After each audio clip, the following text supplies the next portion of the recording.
just a thought on what we can do in part. We can try to help people understand who benefits from what is put into our infrastructure the most. Who gets the most out of that?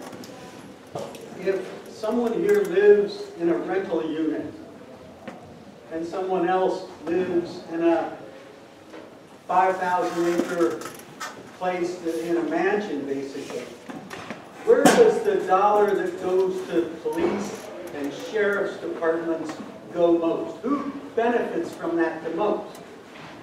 When we're talking about paying fairly, you've got to consider that it means percentage-wise, you pay at least, if not more, to get the benefits that our infrastructure provides to you.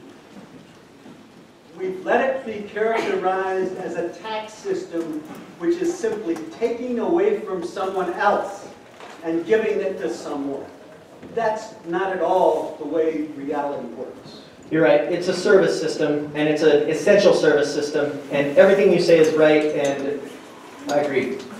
I support your candidacy for public office. Exactly. Thank you. Woo!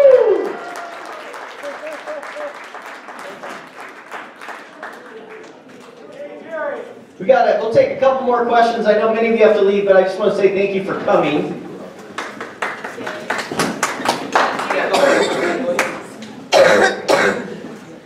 Just a minute ago, you mentioned those people working for less than minimum wage. A lot of people may not be aware, but in Idaho, if you are under 20 years of age, they can pay you $4.25 an hour. If you are a tipped employee, meaning that you earn at least $30 a month in tips, they can pay you as little as $3.35 an hour. And there are further exemptions for people in agriculture, natural resources, domestic employees, people employed by nonprofits. I know Camp Grizzly's equivalent wage is $2.13 an hour. A lot of people say, well, they're just kids, they don't need that. In 1954, when my grandma was a freshman at the University of Idaho, tuition was $470. She was able to pay for her tuition by working just 12 hours a week. In 1976, when my mother was a freshman at the University of Idaho, minimum wage was $2.30 an hour, tuition was $1,400. She was able to pay for her tuition by working just 12 hours a week. In 1995, when I attended the University of Idaho, I could completely pay for my tuition by working 26 hours a week.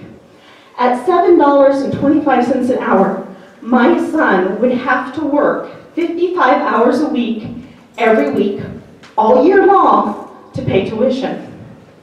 Now, a lot of people say, well, he doesn't need more than $7.25, he's just a kid. Well, my question is, if you really want to help the people who need it and help eliminate student loan debt, why not eliminate those exemptions and make sure everyone earns at least $7.25?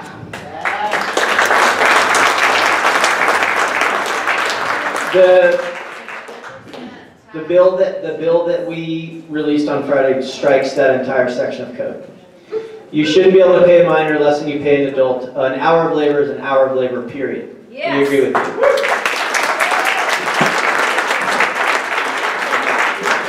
Well, just for the sake of time, I know we have to get to close, and I can stay here all day. I love all the questions, and thank you all so much. I know for those of you who are out in Deary or Troy, I'm going to do some other town halls later on, so please feel free to come to those. In the meantime, we still have folks who are taking information, and for those who do have a pen, or if you'd like my number, I can give that to you after this, or my office, or my email, whatever you'd like. But we do have one more question. Well, okay, so two. This gentleman has been waiting, and then we'll take yours, sir, and that'll be the last question, and then we'll close with the wonderful Shirley Mingo. Thank you. I know people who are working in the vocational rehabilitation industries of various types, where they take people who not necessarily were military, but just people with disabilities of one sort or another. There's been some grave concern on their part that with the election and the overwhelming Republican numbers, that services for vocational rehabilitation training and funding will be slashed in the next year. Is there any truth to those rumors? No. Actually, the governor, if you've heard his address, he's put that to the top of his list. I think that's kind of one of the nice pieces, that VoteTech is at the top of most of our agendas. We want, especially for those of us in the rural. So public education, but certainly VoteTech for me, because rurally we hear a lot of concerns there. Not everyone wants to go on to higher ed, college, universities. They want to know what they can do with VoteTech, and the governor has been very supportive in his presentation during the State of the State address. Any response to that now? Okay, so sorry to be short, but that's kind of the gist of it. We have one more question, sir. It's not a real question, it's more directed. I'm an absolute believer that all politics is handled at the local level, and if we elect people we don't want, it's because the local people didn't take care of their responsibility for getting the right people elected. Okay? So in answer to about at least a dozen questions today, if you want to change what's happening in Idaho, do something at your local level. That means in your precinct, that means in your neighborhood, that people know where you stand. Don't be afraid to say, and say nicely, what you stand, what you believe. Okay? That's number one. Number two, we have 32 precincts in this county, Latah County. 14 of them are empty. Only 12. You guys stop. No, I'm not finished. But thank you. I'm in agreement with you. I'm in agreement with you, bro. No, I'm not picking on Representative Herbal Day. Thank you. You got that right. So, you say you're going to Troy and Deary and other places. You're probably going to see every precinct sometime soon.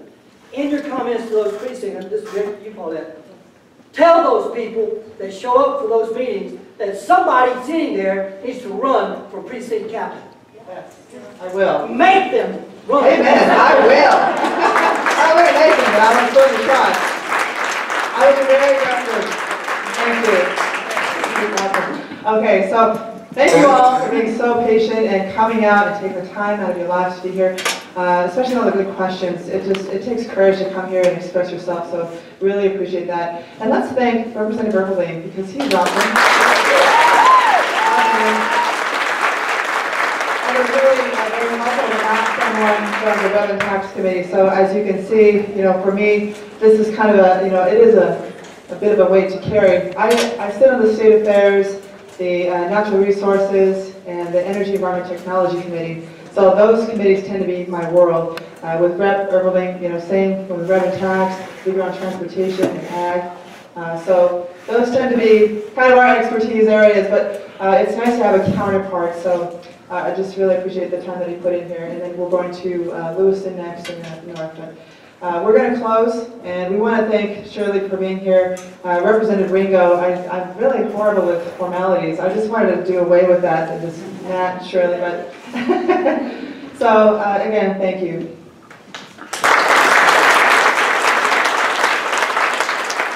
Well, you folks can see that you're very well represented by these folks in Boise.